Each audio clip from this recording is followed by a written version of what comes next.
Hello and a very warm welcome to this House of Control IFRS 16 webinar, Being Compliant, Spreadsheets versus Software Solution.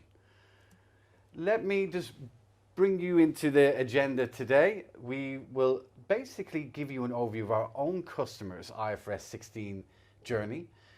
We'll have feedback from the auditors and we will discuss why and when it's wise to use a software solution for IFRS 16. And then finally, we would like to show you our very own IFRS 16 solution. So, my name is Paul Diora and I work for international sales here at House of Control. My name is Carl and I'm the team lead and product specialist for IFRS 16 here at House of Control. So, thank you for allowing Carl, Oscar and I to introduce ourselves to you. Now, please allow me to introduce you to House of Control, the CFO's best friend. We have 164 employees and we have offices in Norway, Sweden and Denmark. But our exposure goes far beyond that, with over 2,000 customers in 60 different countries. We ourselves are listed on the Oslo Stock Exchange, so have practical experience with IFRS 16. Viking Ventures are our majority shareholder, and us as an organization, we are growing through both acquisitions and through organic growth. Carl, Oscar, thank you very much for joining us. Thank you. So the deadline for IFRS compliancy in the UK public sector is fast approaching on the 1st of April. Could you give us a little bit of insight in regards to what kind of questions the financial team should be have asked themselves or starting to ask themselves?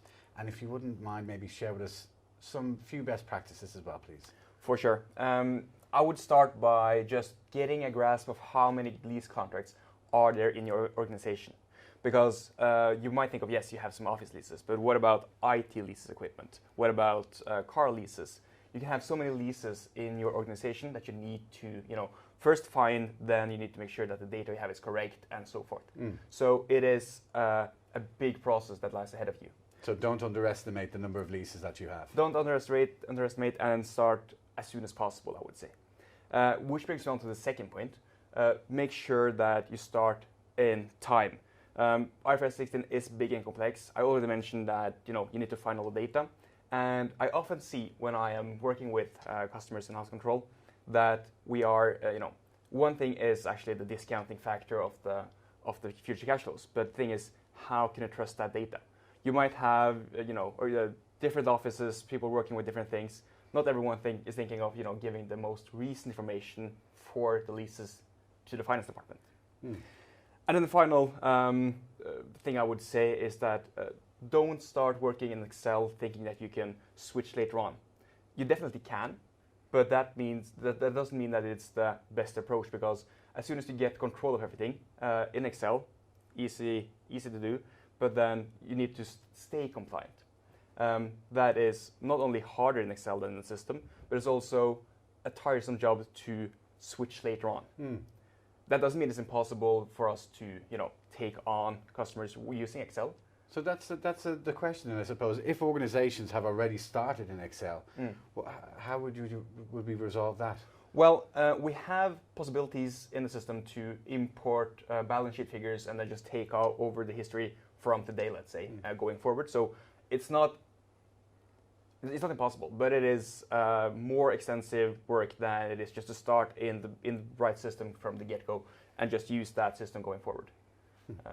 And also, I must say that I've seen a lot of Excel sheets now, and one thing is the person, you're dependent on the person that understands the Excel, but also when things get complex enough, mistakes must happen, and I think I've never seen an Excel sheet coming into our system that is 100% correct. There's always some small... Which is understandable. Of course. Yeah, which is understandable.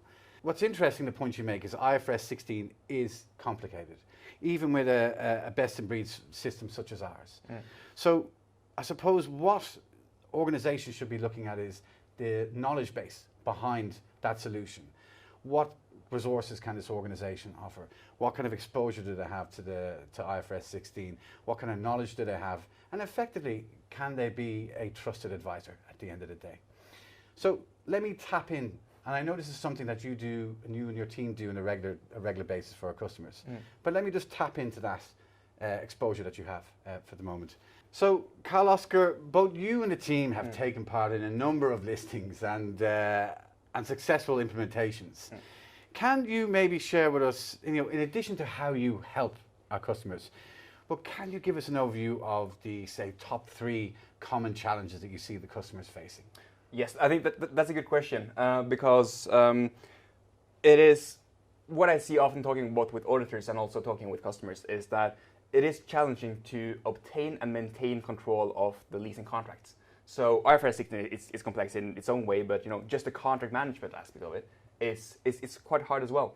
How can you make sure that what is happening in your office in London is what is the most recent data that you have? Finance department is working on reporting. What about the office managers? Same with car leases, of course, IT equipment, so on.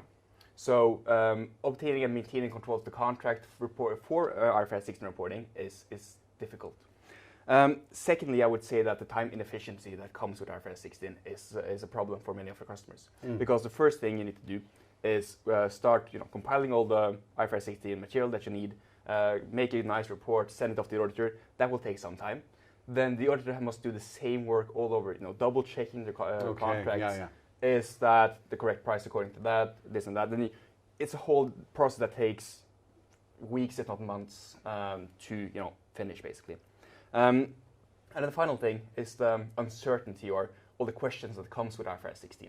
Because, like I said, IFRS 16 is complex, and it is the book is this big. The IFRS 16 chapter is quite thick as well. So it is everything from notes and reconciliation matters. What is applicable? What is applicable to your organization? What is not, and so on. So. To sum up, I would say that maintaining and obtaining the control of the contracts, the time issues relating to IFRS 16, and finally, all the questions that comes with it. Very good. So I guess the question that we would have then after that is, you've identified the challenges. So how did we help those customers overcome the challenges? Yeah, that is a good question. And I think the best way to answer that is by showing our solution here. Perfect. So I'm going to jump into Complete Control 5, which is